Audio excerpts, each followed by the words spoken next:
Here's a slow air that I learned from Kevin Crawford in the late spring and early summer of 2022.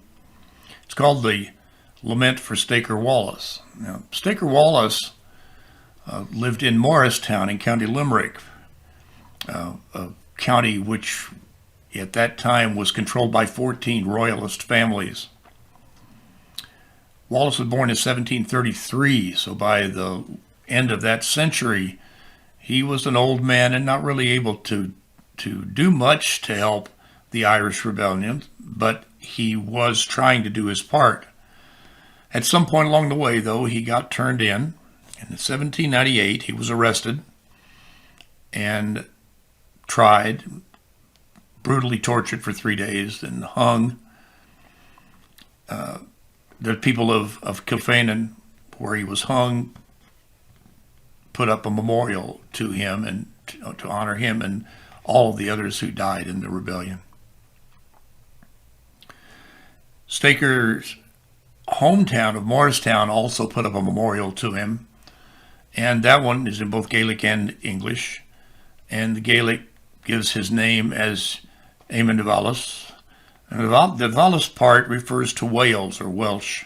So instead of being James of Wales, the Eamon de part just anglicized by getting put together and became Edmund.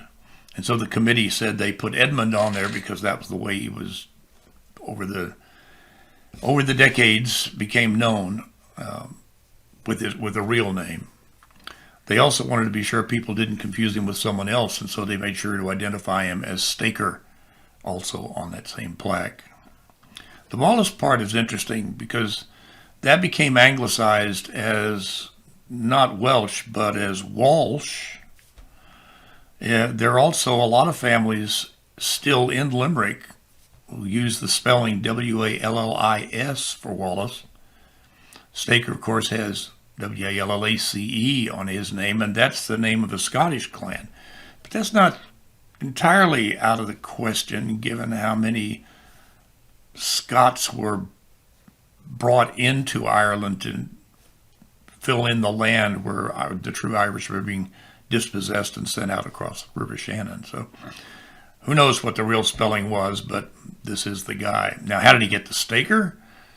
Well, one legend says that after he was hanged, he was beheaded and his head was put on a spike that had been confiscated from some other rebel.